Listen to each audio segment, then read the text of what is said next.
Maka Tuhanmu keluar.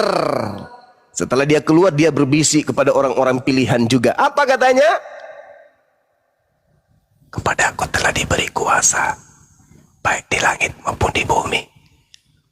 Tadi, sebelum saya mati, aku belum bisa berbuat apa-apa dari diriku sendiri. Tapi setelah aku mati dan aku bangkit, kuasa telah diberikan kepadaku. Pergilah, jadikanlah seluruh manusia menjadi Kristen. Tuh, Tuhanmu tuh. Dulu sebelum dia masuk kubur, Yohanes 5 nomor 30, aku tidak dapat berbuat apa-apa dari diriku sendiri. Cie cie cie cie cie cie cie cie cie. Sebelum dia masuk kubur, apa katanya? Aku tidak dapat berbicara dari diriku sendiri. Apa yang aku katakan, apa yang aku sampaikan adalah apa yang diperintahkan kepadaku untuk katakan dan aku sampaikan. Yohanes 12 nomor 49. Cie cie cie cie cie cie cie cie. Yohanes 8:42. Aku datang menjelma menjadi manusia, bukan atas kehendakku sendiri. Cie cie cie cie cie cie cie cie cie. Menjadi manusia bukan atas kehendaknya sendiri, berbicara bukan atas kehendaknya sendiri, berbuat mujizat bukan atas keinginannya dan kekuatannya sendiri. Yohanes 4 nomor 43. Makananku adalah melakukan segala pekerjaan yang diperintahkan Tuhan untuk aku kerjakan, aku laksanakan. Cie cie cie cie cie cie cie. Begitu masuk kubur, saat detik-detik dia keluar, gudebuk, bum. Tuhan keluar dari kubur. Seketika dia mengatakan, aku datang mengosongkan diriku, tidak mempertahankan ketuhananku, melainkan mengosongkan diriku dan mengambil rupa seorang hamba dan menjadi seorang manusia dan taat sampai mati, bahkan sampai taat digantung di atas pohon. Kok berbeda kali dengan yang tadi? Gimana? Setelah dia keluar dari kubur, dia langsung mengaku, akulah awal, akulah akhir. Cie cie cie.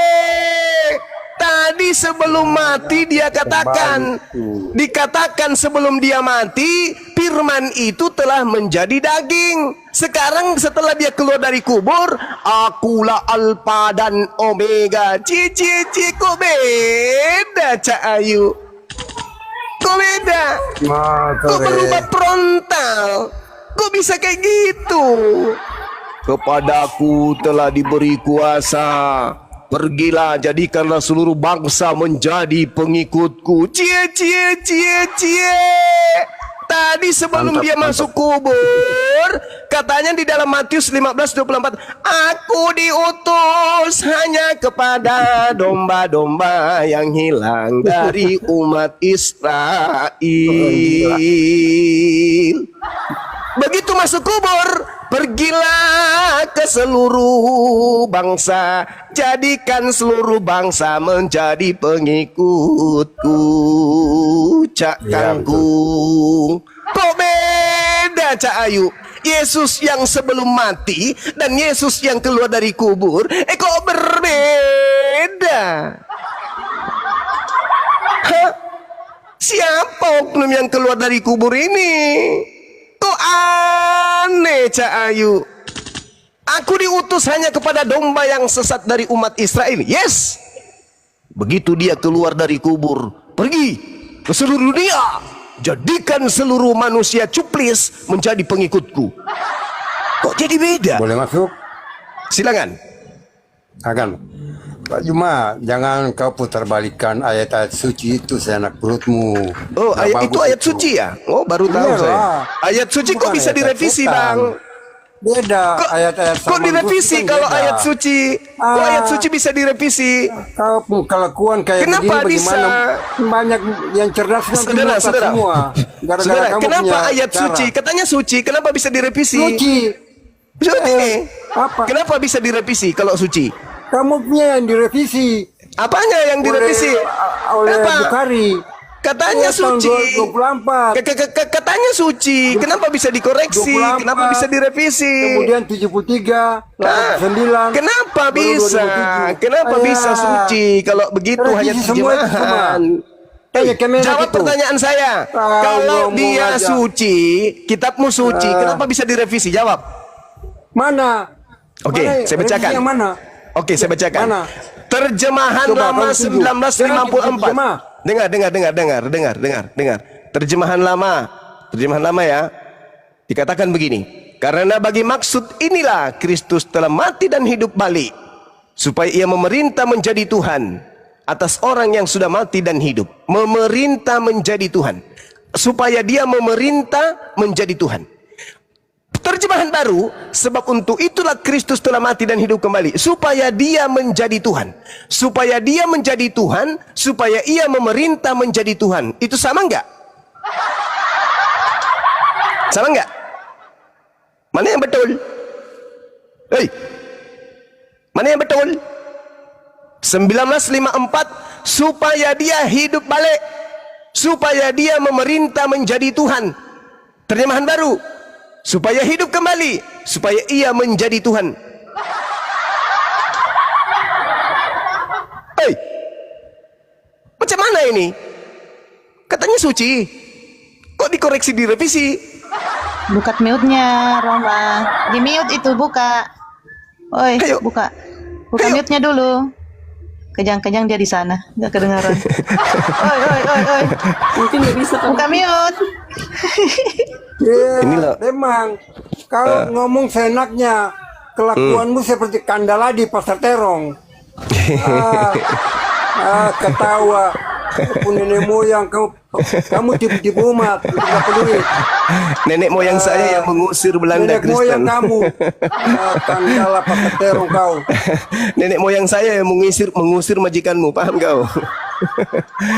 Sakitnya hatimu. Lari, kena Allahu jantungnya. Akbar, Masya Allah. Jadi Al-Quran menerangkan sanurihim ayatina fil afaq wa fi anfusihim hatta yatabayyana lahum annahu al-haqq. Awalam yakfir bi rabbika annahu ala kulli shay'in syahid. Aku akan memperlihatkan kepada mereka tanda-tanda kebesaranku dari segenap penjuru dan pada diri mereka sendiri, sehingga jelaslah bagi mereka bahwa Al-Quran itu adalah hak benar. Tidak cukupkah bagi kamu bahwa Tuhanmu menjadi saksi atas segala sesuatu? Ini Al-Quran. Dibandingkan dengan Tuhanmu, mati meja. Apa ini? Nanti dia jadi Tuhan setelah keluar dari kubur.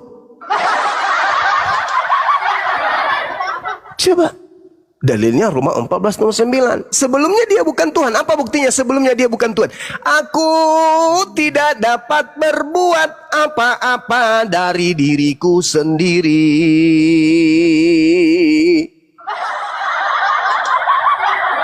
Itu mustahile orang ini Tuhan.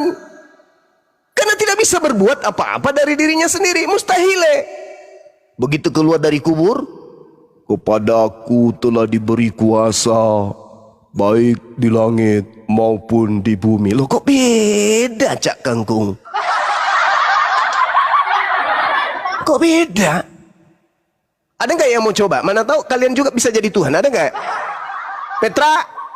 Petra, sekarang kamu bukan Tuhan, bisa nggak kamu dikubur dulu? Masuk ke dalam kubur, mana tahu kau keluar jadi Tuhan juga, mau? Aweng, selamat sore. Aweng.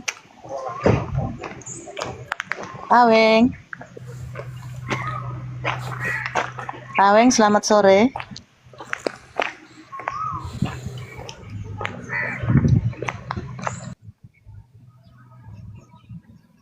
Petra, kamu mengatakan Tuhan kami mengutuk, Raja kutuk katanya. Kutuk itu kan artinya apa itu ya?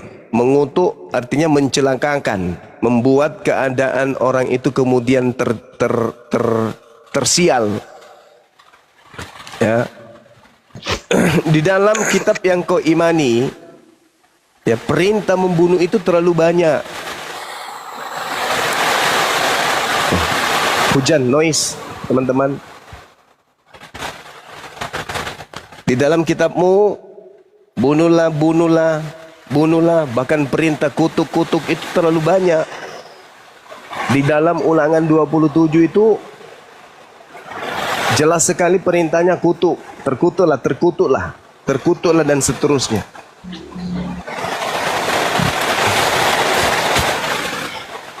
Banyak sekali yang mau dikutuk. Mulai dari data Ulangan 27,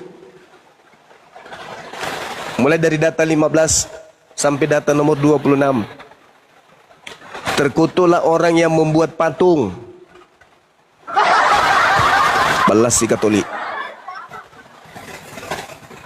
Terkutuklah orang yang memandang rendah ibu. Tuhan, terkutuk itu artinya kan tidak suci.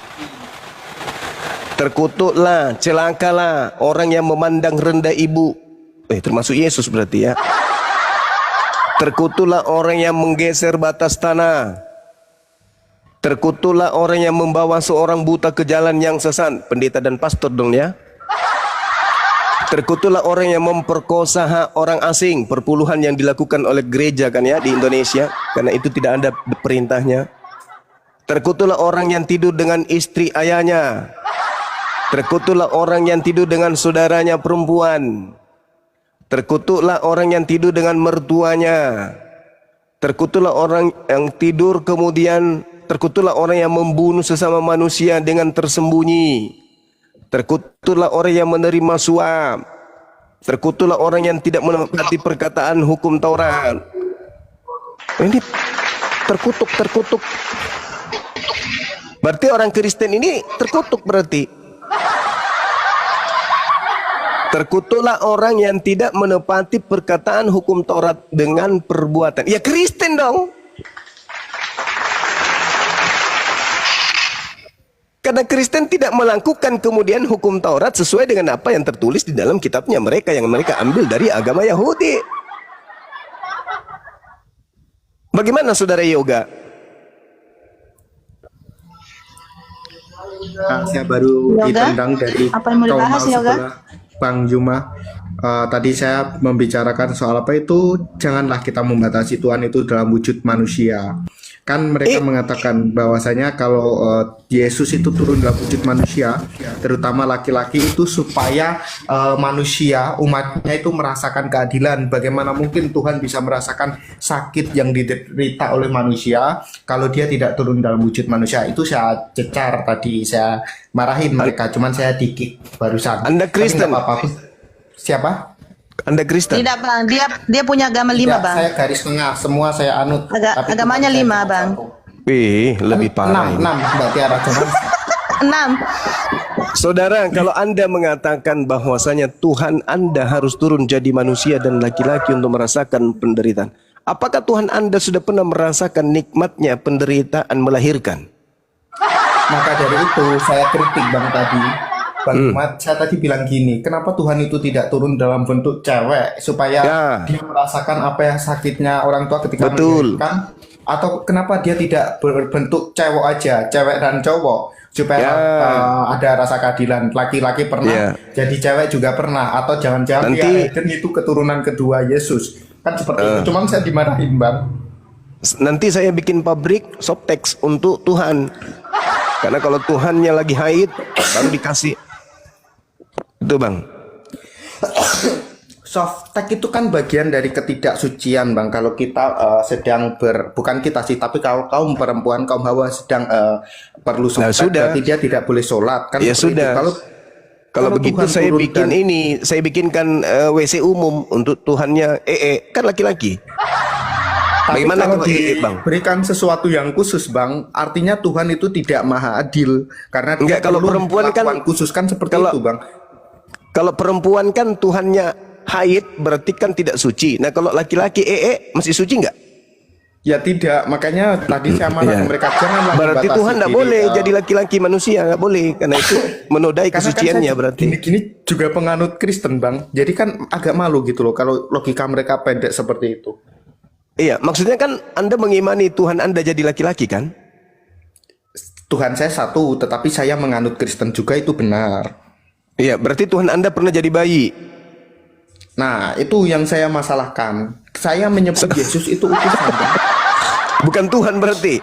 Bukan, karena kan Tuhan itu yang maha kuasa, yang maha tunggal. Nah, ini juga yang saya kritik dari umat Islam, Bang. Kenapa mereka menamakan Tuhan itu tidak boleh? Kenapa? Karena sesuatu yang memiliki nama itu artinya dia jamak. Contoh, manusia perlu diberikan identitas. Maka kenapa? Karena manusia jumlahnya miliaran di muka bumi. Supaya tidak tertukar, dia butuh nama, kan seperti itu. Tuhan itu kan kul huwallahu ahad. Iya. Katakanlah Allah itu satu. Iya. Jadi dia tidak perlu nama, Bang. Betul nggak?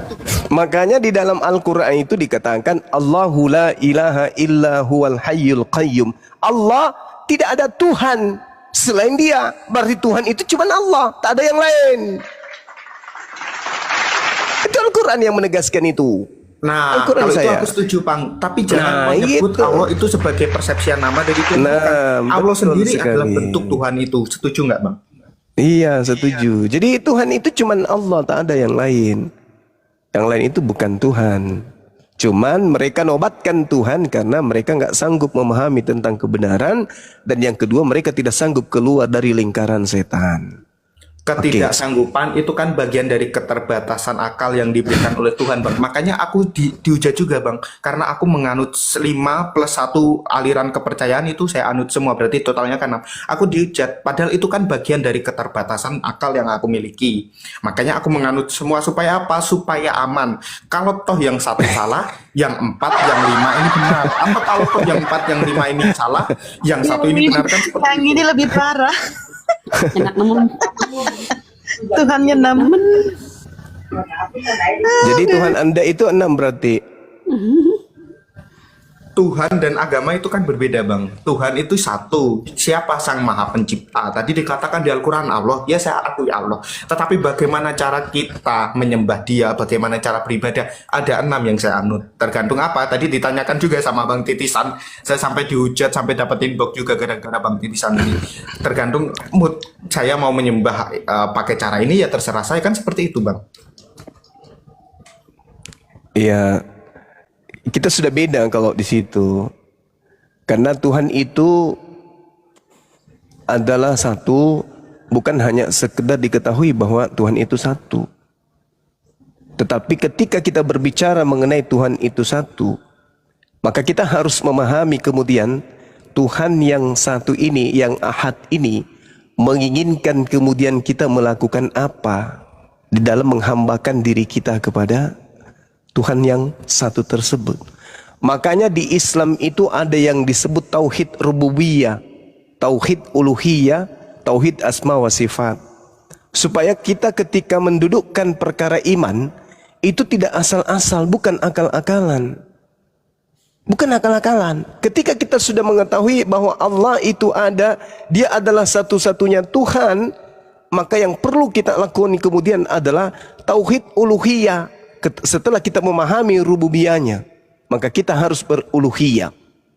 Memahami bahwa realisasi yang benar dari tauhid uluhiyah hanya bisa terjadi dengan 2 dasar. Yang pertama, memberikan segala bentuk ibadah hanya kepada yang satu ini, semata-mata tanpa ada sekutu yang lain. Yang kedua, hendaklah semua ibadah yang sesuai dengan perintahnya dan meninggalkan larangannya. Jadi apa yang diperintahkan oleh hakikat yang satu ini, itu yang kita laksanakan. Apa yang menjadi larangannya hakikat yang satu itu yang kita tinggalkan. Itu yang disebut tauhid uluhiyah. Bukan cuma berkata Tuhanku adalah satu, tetapi kita tidak mencerminkan dalam perilaku keagamaan kita bertuhan satu, melainkan kita mengikuti juga Tuhan-Tuhan yang lain, sembahan-sembahan agama lain. Gugur berarti. Kemudian yang ketiga, dalam Islam itu setelah kemudian tauhid rububiyah, yaitu tauhid di mana kata yang dinisbahkan kepada salah satu nama Allah, yaitu Rabb, nama yang memiliki arti lain, Al-Mubarri, Al-Murabbi, yang pemelihara, An-Nasir, penolong, Al-Malik, pemilik, dan seterusnya. Dalam terminologi syariat Islam, tauhid rububiyah itu artinya percaya hanya kepada Allah, satu-satunya pencipta, satu-satunya pengendali alam raya, satu-satunya pemilik segala sesuatu. Itu tidak boleh ada yang lain. Ketika masuk di sini Tuhannya beda, ketika masuk di sini Tuhannya beda. Itu berarti tauhidnya gugur. Setelah kemudian kita nisbahkan akal kita, iman kita, hati kita untuk merujuk kepada yang satu, Rabb, yaitu Allah Subhanahu wa Ta'ala, maka yang kedua selanjutnya melaksanakan segala perintah-perintahnya, menjauhi segala larangan-larangannya. Oleh karena itulah kemudian ada yang disebut syariat. Apa itu? Hal-hal yang mengesahkan Allah dalam ibadah dan ketaatan. Hari ini kita ibadah. Caranya gimana? Jam sekian kita ibadah. Caranya gimana? Jam sekian kita ibadah. Caranya bagaimana? Itu yang disebut tauhid uluhiyah. Kita beribadah berdasarkan kehendak yang Maha Esa tadi. Bukan asal-asalan kita buat sendiri. Nyanyi, salto, kita karang-karang sendiri. Bukan kayak begitu. Jadi ketika kita mengatakan Tuhan itu satu, implementasi dari pernyataan kesaksian iman kita itu harus kita urai dalam prosesi ibadah rutinitas ritual berlandaskan kepada apa yang menjadi petunjuk ibadah. Salat, puasa, zakat, dan seterusnya. Itu petunjuknya, maka lakukan. Jangan keluar dari sana. Ya, yang terakhir, ketika orang yang mengaminkan bahwa Tuhan itu satu, kita akan melakukan tauhid asma wa sifat. Apa itu? Pengakuan dan kesaksian yang tegas tanpa ragu atas semua sifat yang sempurna pada diri Allah. Itu yang harus kita imani. Sifat-sifat yang ada pada diri Allah. Penyebutan-penyebutan dari bagian-bagian dari kesempurnaan Tuhan itu harus kita imani. Maha melihat, maha mendengar, maha kuasa, dan seterusnya. Ini yang harus dipahami oleh orang-orang yang kemudian memahami tentang ilmu tauhid satu Tuhan. Allah Subhanahu wa Ta'ala menafikan semua bentuk sifat kekurangan bagi dirinya. Itu tidak ada. Seperti jadi manusia, jadi roh, apalagi jadi makhluk. Itu tak ada pada dirinya. Allah menafikan itu semua. Karena pada dirinya itu tidak ada kekurangan. Makanya dia tidak bisa kemudian terkungkung waktu dan juga terbatasi oleh ruang. Karena Allah itu tidak memiliki sifat kurang. Tidak bisa. Jadi Tuhan itu tidak memiliki sifat kadang-kadang. Kadang-kadang dia manusia, kadang-kadang dia pohon, kadang-kadang. Enggak ada.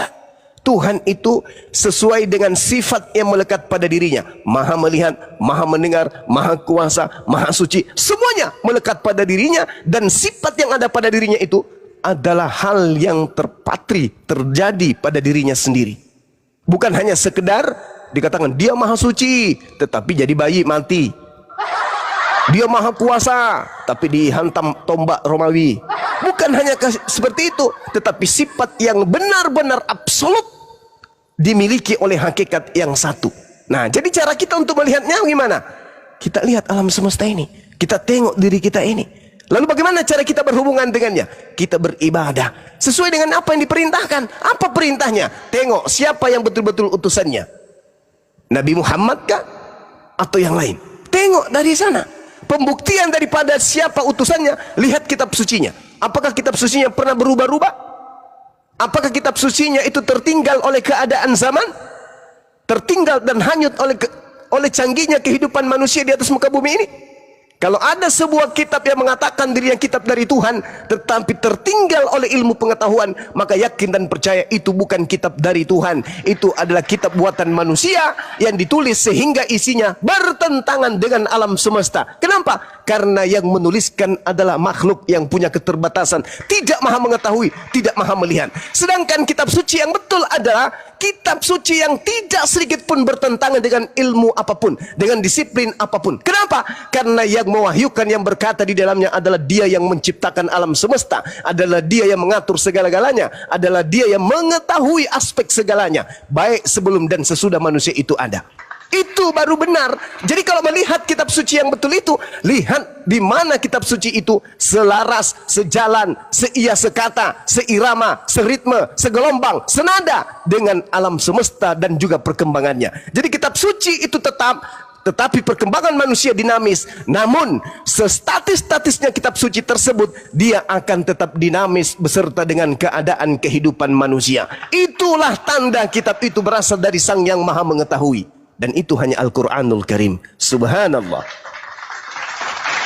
Tak ada kitab selain daripada itu. Maka jadikan Al-Quran itu sebagai pedoman ibadah.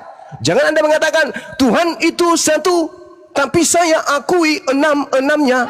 Kalau kurang satu, masih ada cadangan 5. Kalau satunya lagi kurang, cadangannya ada 4. Itu namanya akal-akalan.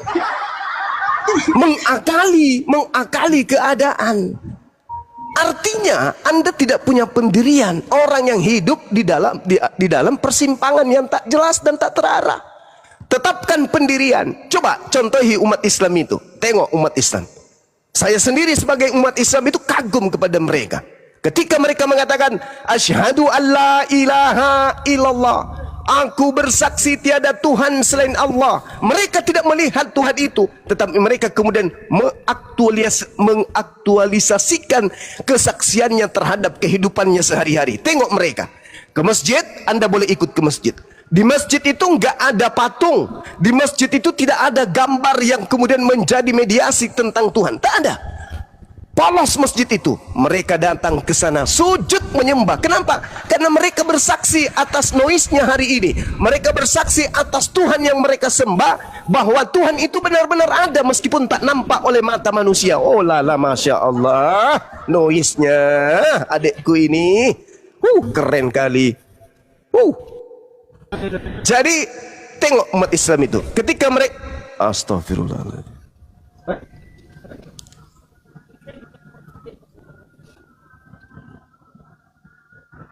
Ketika kemudian mereka bersaksi tiada Tuhan selain Allah, mereka ke masjid, berjalan ke masjid. Mereka enggak sana. Sampai di masjid itu cium patung Tuhan, enggak ada. Mereka ke sana, mereka melihat Allah itu ada. Meski dengan mata kasar mereka tidak melihatnya, tetapi hati mereka melihat. Itulah umat Islam. Ketika mereka mengatakan, aku bersaksi bahwa Nabi Muhammad adalah utusannya. Nabi Muhammad sudah pergi 1400 tahun silam, tetapi mereka menjaga marwah Nabi Muhammad. Mereka melaksanakan syariat-syariat Nabi Muhammad. Mereka melaksanakan apa yang diperintahkan oleh Nabi Muhammad. Itu baru kesaksian yang betul. Berbeda dengan orang-orang sebelah. Kami ini adalah pengikutnya Cak Ayu. Yesusnya ke sinagoge hari Sabtu, dia pergi ke gereja hari Minggu. Yesusnya tidak makan babi, mereka makan babi. Yesusnya puasa, mereka tidak puasa. Yesusnya kemudian bersunat, mereka tidak bersunat. Yesusnya sujud, mereka jingkrak-jingkrak. Pembohong, pendusta, penipu. Nah, itulah hebatnya umat Islam. Jadi kalau Anda kemudian mengatakan saya 5 agama, 6 agama, satu-satunya Tuhan adalah Tuhan, kemudian saya mengikuti semuanya, Anda hidup di persimpangan. Anda tidak punya pendirian. Artinya Anda tidak percaya kepada kebenaran. Ingat, kebenaran itu ada satu. Yang lainnya adalah kebatilan. Kebenaran itu jelas. Wa qulil haqqu mir rabbikum. Kebenaran itu semuanya telah tumpah ruah dari Allah. Barang siapa yang mau beriman silakan, yang mau kufur silakan. Jangan Anda campur adukkan. Ya ahlal kitab, lima talbisunal haqqa bil batil. Wahai kalian ahli kitab, mengapa engkau mencampur adukkan yang hak dengan yang batil? Jangan. Yang hak-hak, yang batil-batil. Jangan dicampur adukkan. Nah, seperti itu saudara yoga. Jadi saran saya, pilihlah yang mana yang satu, tekuni satu ini supaya bisa Anda menuju kepada keridaan pencipta langit dan bumi. Anda beribadah harus ada tuntunannya, dan tuntunan ibadah itu harus berasal dari sumbernya. Nabi Muhammad SAW menerima wahyu. Dia mengajarkan tata cara ibadah. Tata cara yang dilakukan Nabi Muhammad dilakoni oleh umatnya. Yesus menerima wahyu. Yesus juga menerima wahyu. Yesus memiliki tata cara ibadah, tetapi tidak dilakoni oleh umatnya. Ini pincang. Mengaku pengikut, tapi tidak diikuti. Kalau kami mengaku pengikut Nabi Muhammad, kami mengikuti Nabi Muhammad. Semua apa yang dijalankan, semua apa yang dipraktekkan, yang harus kami contoh, kami ikutin. Tapi kalian orang-orang Kristen, pengikut Kristus, tapi yang diikuti bukan Yesus, yang diikuti adalah orang yang keluar dari kubur. Sedangkan orang yang keluar dari kubur dengan orang yang keluar dari rahim Maria itu adalah oknum yang berbeda. Orang yang keluar dari rahim Maria dan orang yang keluar dari kuburan Yusuf itu berbeda, itu oknum yang berbeda, bukan satu oknum yang sama. Karena orang Kristen menganggap itu adalah sama, maka orang Kristen senantiasa mengatakan Yesus 100% manusia dan Yesus 100% Tuhan. Kenapa Yesus 100% Tuhan? Karena mereka mengikuti makhluk yang keluar dari kubur tadi. Demikian saudara Yoga, saya harus izin ibadah sejenak, habis itu kita lanjut lagi. Silakan teman-teman. Ya Bang, saya juga izin ada urusan ibadah juga. Iya, terima kasih Bang semua. Teman-teman, tolong dibantu tap-tapnya ya. Ternyata ini Komal terlihat di luar itu kosong. Ini saya sudah dapat peringatan sudah kelima kalinya, jadi saya baku saling menjaga di aplikasi nih supaya bertahan. Begitu ya Bang Beni ya. Kelihatannya Bang Ben tadi. Bang Beni. Ya betul. Tadi saya lihat dari dua handphone saya kosong Komalnya. Cuma dengar suara aja. Coba ntar saya lihat di HP1 ini. Kalau sekarang udah mulai nampak. Udah normal. Oh, Udah normal. Ini si Yoga katanya mau ibadah, mau beda apa? Yoga, Gak tahu tadi. mau ibadah apa Yoga? Semuanya dilakuin kali, semuanya. Hari Minggu ke gereja, hari Jumat ke masjid, Ya bentar, hari ini apa ke lagi ini? ibadah Rabuan namanya.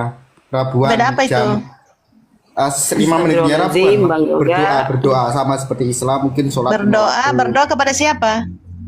Rabuan Kepada itu Tuhan, kejawen. Sang Pencipta. Yoga, kamu kejawen ya? Kejawen dia Tuhannya makanya 6. tadi kan saya dibilang oleh Mbak Tiara ini kalau agama saya 5 bukan, saya agama saya itu sebetulnya 6. Kalau aliran kepercayaan itu juga dihitung. Aliran kepercayaan itu apa? Termasuk kejawen, termasuk Sunda Wiwitan dan lain-lainnya seperti itu Mbak. Jadi lebih dari 6 sebetulnya malah. Cuman yang Fahri, yang bentar. keenam ini- Fahri, selamat sore Fahri. Fahri. Ini 2 kali naik, ini udah turun. Ya, Ini Islam apa Kristen? Islam. Oh, Assalamualaikum warahmatullahi wabarakatuh. Waalaikumsalam warahmatullahi wabarakatuh. Ada yang mau disampaikan? Ya, nanti aja nunggu Bang Zuma selesai ibadah aja, Bu. Oh iya. Oh gitu. Ya, oke. Tapi Fakri ini Kristen atau Islam Bang? Islam, Bang, dia Islam. Islam. Oh Islam. Iya. Tapi Anda sepakat ya sebagai orang Islam ajaran Kristen ini sesat ya di tema? Sepakat, Bang, sepakat.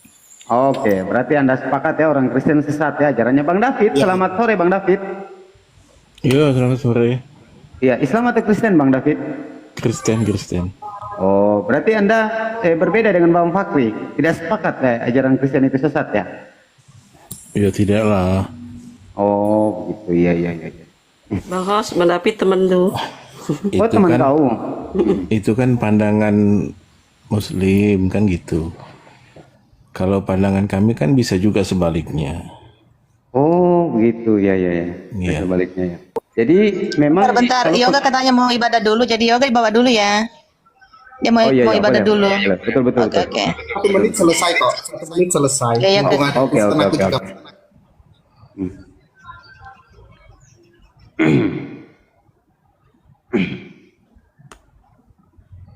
Jadi kalau menuhankan manusia, Bang David itu tidak sesat ya, Bang David ya? Ya ndak ada yang menuhankan manusia itu ndak ada. Oh, enggak ada. Oh, iya. Jadi kalau orang-orang Kristen itu yang menuhankan Yesus itu gimana itu, Bang? Kristen yang mana dulu nih? Oh, begitu banyak Kristen ya? Ya.